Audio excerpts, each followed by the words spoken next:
Previously on The Created. The Rogue card. A non-player character of the GM's choice, so my choice, either way it's my choice, becomes hostile towards you. The identity of the new enemy isn't known until the NPC or someone else reveals it. Nothing less than a wish spell or divine intervention can end the NPC's hostility towards you. And what did Lashana and Victor get? A divine intervention. So there may be a chance to stop whoever it is who is now hostile towards us. So I will have a think of this off camera, who it could be. I would love to see you guys in the comments below, try and guess who you think it may be who is now hostile towards us. So this is an NPC character who wasn't hostile before, but is now, and it can be anyone. It could be anyone within the game, or anyone that we've mentioned in our characters' backstories. So I just want to lay the choices out there. I'm interested to see, who you believe it might be. I've got a couple people in mind, but I'll have a think about it. Ooh, okay, interesting. Oh, he's actually in, so he can stab. Alright, so he's going to try and poke him in the butt with the needle. Gonna jab him in the butt. Because the dim is not cursed yet.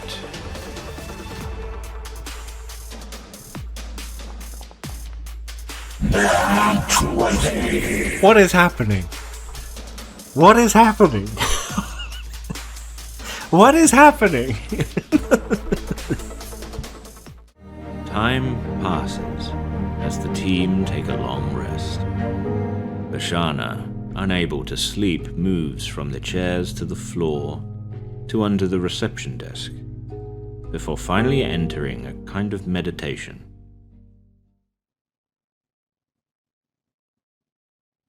She begins to hear footsteps. Something heavy leans on the reception desk just above her. She can't move. Her body appears to be paralyzed. Where are you, little dreamer? Lashana, unable to speak, lays in fear. It would appear what can only be described as a paralysis demon lurking around the waiting room. Lashana is unable to see what's happening, but she can clearly hear it moving around the room with heavy footsteps. I know you're here. I can sense it. Did you think I'd forgotten about you?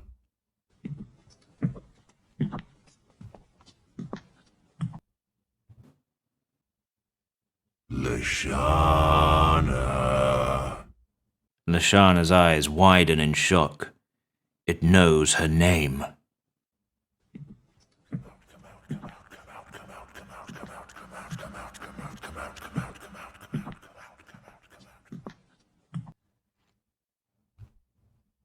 Lashana!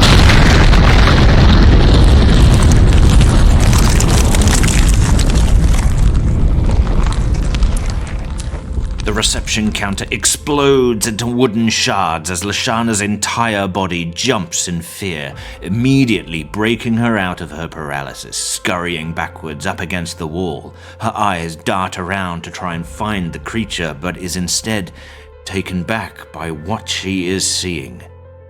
The front of the police station is gone. The town of Odier is gone. The ground, the clouds, the sky, everything is gone.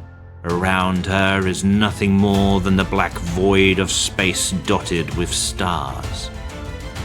She finds herself sitting on a tiny platform of what was once the police station. Now just a chunk of rubble floating through space, with a couple other chunks gently floating ahead of her, while softly rotating. Lashana cannot believe her eyes right now as she stands to her feet. There you are. Lashana braces herself, looking all around, but with nowhere to go. The stars around start moving, coalescing together ahead of Lashana, creating two bright suns. I told you, Lashana. The colorful mists of galaxies reshape around the burning suns. Flowing all around, it takes the shape of a gigantic face. Its galaxy smile gleams with sinister intent. No one escapes the Dalcor for long. It was just a matter of time. Another galaxy cloud materializes and takes shape into a Titanic-sized hand, reaching out to Lashana and crushing one of the chunks of debris as a second hand begins to take shape. There is nowhere left to run. A second chunk is destroyed as large, mysterious chains are revealed.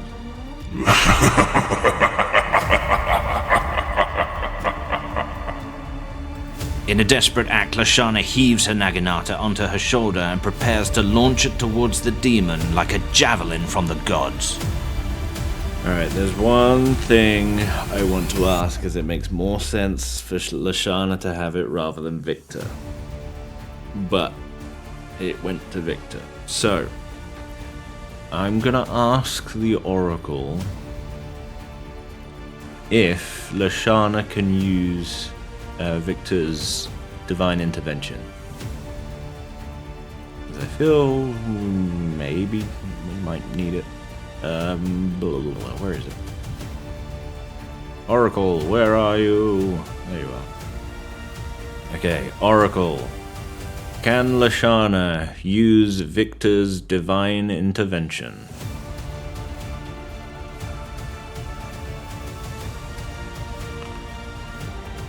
No and. Oh. So, no and it wouldn't have helped anyway? I guess is what you're trying to say.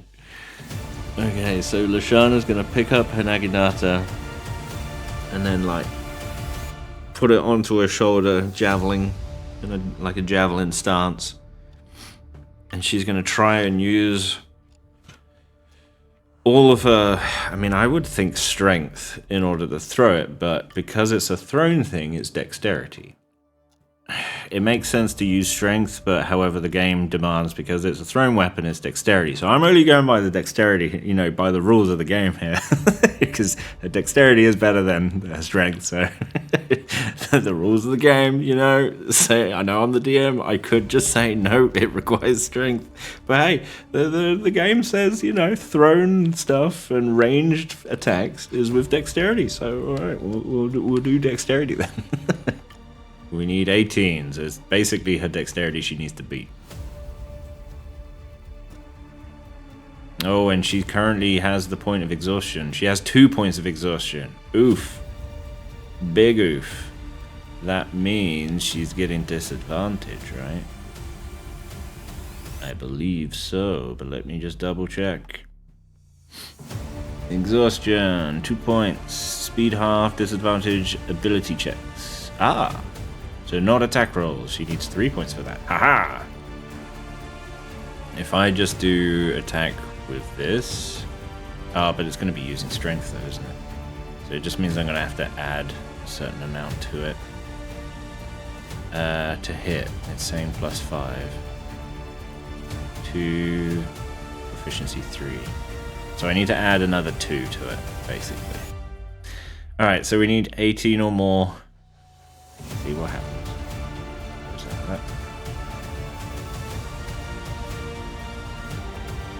Situational bonus, yes, +2.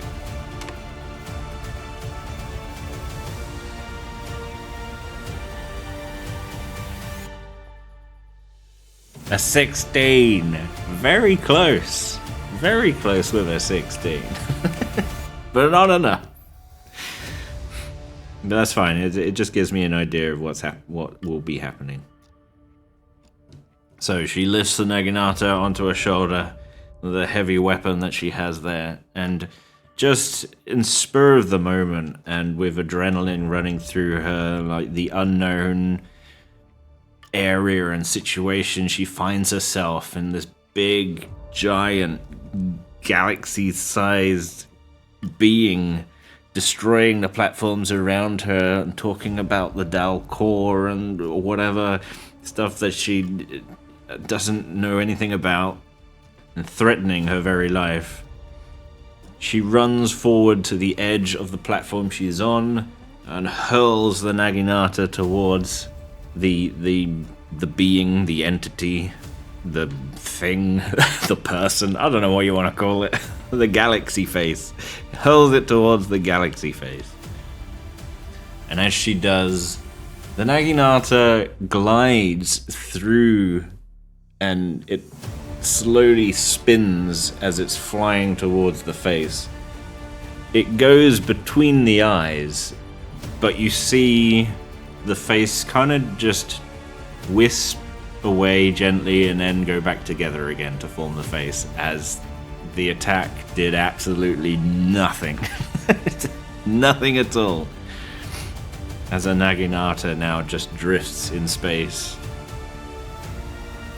I don't know what's more pathetic.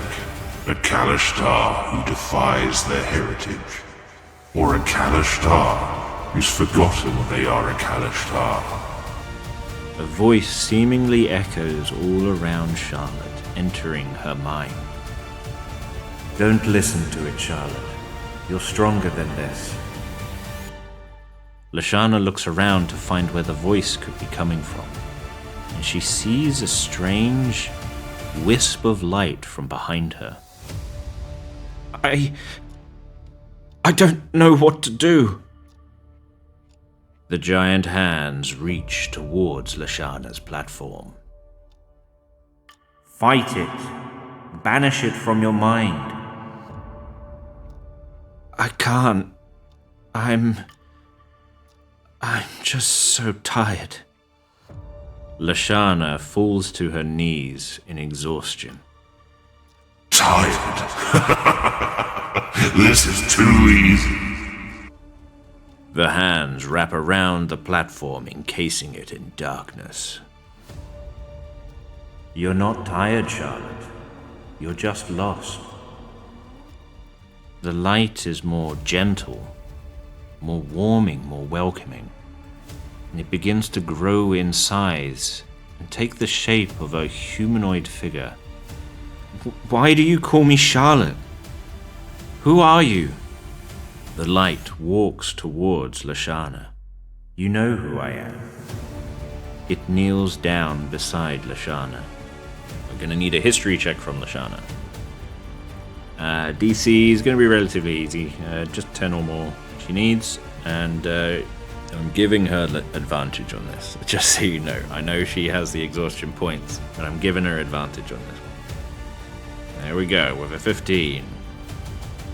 The light gets brighter and brighter until piercing through the demon's hands and blinding it, causing the surroundings to turn white before fading back to reality within the police station. Lashana, seemingly recognizing the voice now, and remembering, she embraces the light that now sits beside her, hugging it tightly. Lashana has a feeling of great loss wash over her, causing her to uncontrollably cry for reasons currently unknown. No matter how dark the world gets, you will always light my way. Roman, is that really you? Lashana's eyes adjust to the light, revealing the humanoid to be her late husband, Roman. He stands her up to her feet, smiling at her, irradiating peace, and moves forward to embrace her once more.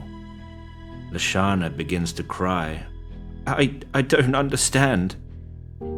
It's all right, Charlotte. Just believe me when I say you are Kalashtar. Lashana's mind begins to clear. Her eyes feel open. Her body has a strange rushing sensation as she comes to terms with her new revelation. I will always watch over you, Charlotte. And with all this and her mind clearing, we do need to roll on the Voices from Beyond table. Lost Memories. So we've got to roll on the Lost Memories table. As all her memories are now returning, it will take time for all her memories to fully return, but her mind, like a gate has been opened, like a wall has been knocked down, and she's now believing who she is. She believes now that she is a Kalashtar. And we rolled a 6. A memory carries a vivid smell or sensation. What are you going to do to recreate that experience? A smell or sensation. I mean, that one's easy. After embracing with her late husband, she is reminded of Roman's smell when he was alive. Of the times when she would embrace her husband, the times they would hug and, spend time together. She remembers his smell. The memory takes her back. She's left speechless. But it's calming, it's peaceful, and in a very long time she no longer feels exhausted, tired. In fact, she feels rejuvenated. Now, with this revelation, and her now, like her very essence believes that she is this Kalashtar, and knowing that her husband is watching over her as like a guardian spirit, her permanent point of exhaustion is now removed. In fact, all points of exhaustion on Lashana are now removed. Health is maximized. Any spell points or stat points, they're all maxed again as they've all taken a long rest, and Lashana will receive a long rest from this as well. Doesn't look like I really needed to change much anyway. Just the point of exhaustion. Everything else is fine. Add 1d6 to a skill. Oh, she's got 3 points of something. That must be one of her feats or abilities.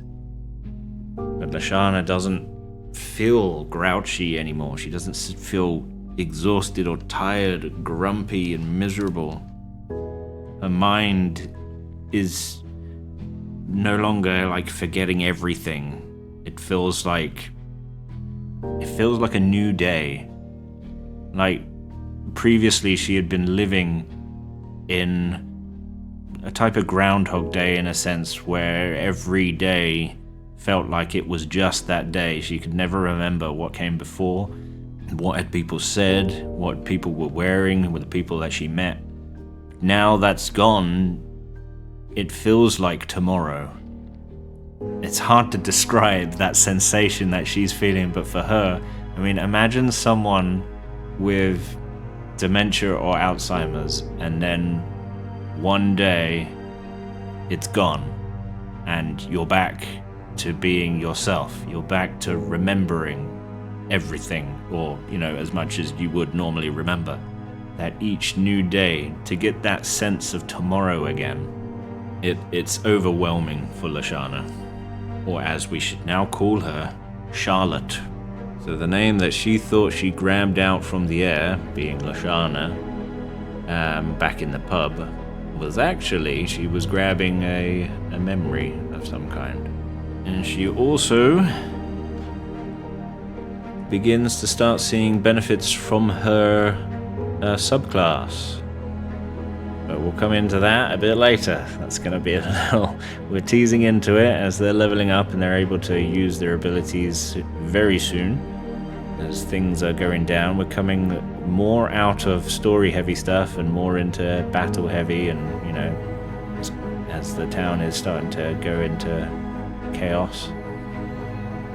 That is all we got time for. So I need to now plot the next part. I basically just need to read what's coming up, plot the scenes, any maybe battle maps, and I might see if we can then... I want to do some sessions where it's purely improvised.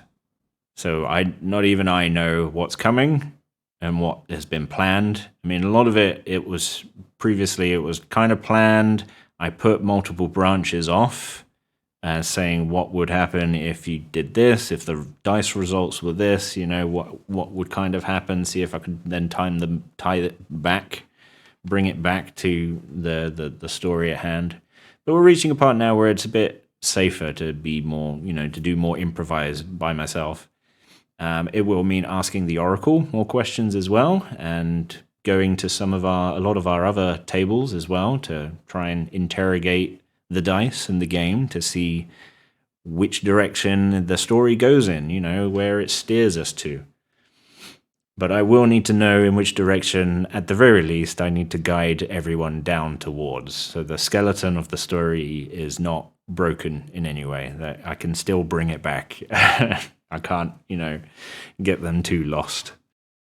It was a bit of a shorter episode this time, but that's mainly because I ran out of footage. So while I get to recording again and record a nice big chunk, so I've got a bit of a backlog to play with, I thought I'd use this extra bit of time to give you a few teasers of upcoming campaigns.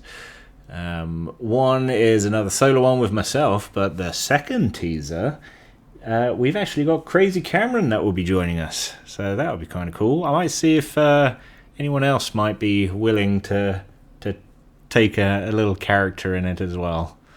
But without giving any spoilers, here are the teasers now.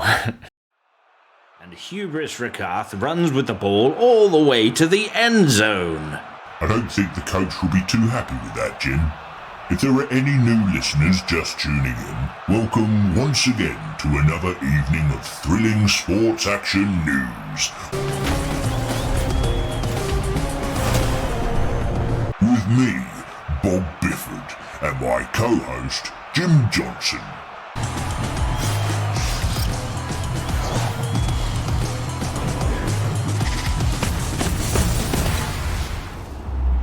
Good evening, everyone, and may I just say what an exciting evening we have lined up for you all. 4 amateur teams take their first steps towards stardom as they step onto the Astro Granite.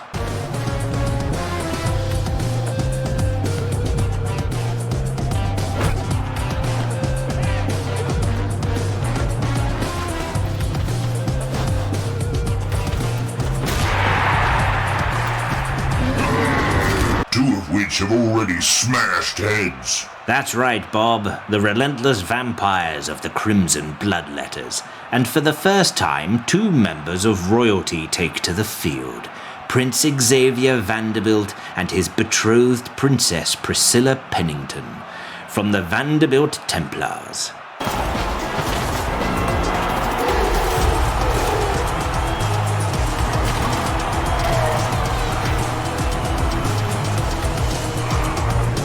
I don't think they are actually engaged, Jim. Oh, really? Well, the way Princess Priscilla fawns all over him, one can't help but assume. You know, you should never assume things, Jim. It makes an ass out of me. No, wait. It makes an ass out of her and me. The saying is, it makes an ass of you and me, Bob. Are you calling me stupid? No, but our guest Varag Ghoulchewer certainly did back in 2478, when he was captain of the Gouged Eye. Ah, yes. They had to send out a team of security officers just to remove us from the pitch. Well, you did hold up the match for 3 hours, Bob, as you continuously pummeled each other with fist after fist.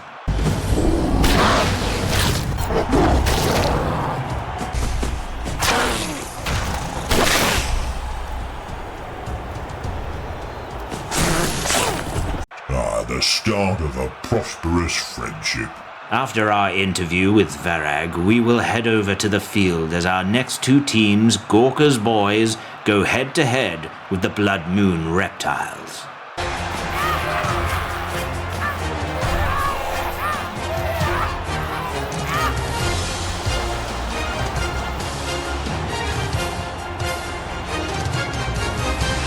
So stay tuned and be sure to subscribe as we play Blood Bowl D&D.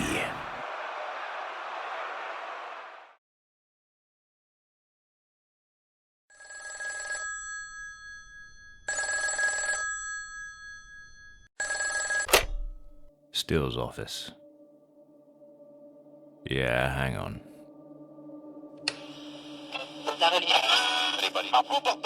Pacifist spiritual leader Mahatma Gandhi is sentenced to 6 Alright, I'm years listening. imprisonment for disobedience by British magistrates in India. More on this story as it develops. In other news, 5 bodies were discovered by a young couple walking their dog through the North Wessex Downs yesterday afternoon, near the local market town of Hungerford. Local authorities confirmed 4 of which are deceased, leaving 1 survivor of a vicious attack. How much you paying? Each suffering from severe lacerations and deformed skin. This attack brings our total body count to 7 deceased and 1 wounded. Local authorities have since fenced off multiple entrances to the North Wessex Downs, ordering locals to stay away until the culprit has been found and placed in custody. It'll be the usual The deal. survivor, You pay me Mr. half Wilfred now, Lynch, half when the was job rushed is to done. the local hospital in Hungerford and is said to be later transported to St. Thomas Hospital in London due to needing expert care. Dr. Abraham Price, who cared for Mr. Lynch, stated, "The likely cause of death for each victim was due to the multiple lacerations. We were lucky to see to Mr. Lynch when we did, before he could bleed out. However, the growth or lesions on his skin are like nothing we've ever seen." When asked about the condition, Dr. Price explained the growths appear to be a type of infection which causes multiple bark-like growths to form on the skin, similar to the bark found on a tree. These growths, when surgically removed, leave the host's muscle tissue exposed, creating a large risk of infection to the patient. Further studies are required in order to find a cure or more efficient way of removing the deformed tissue.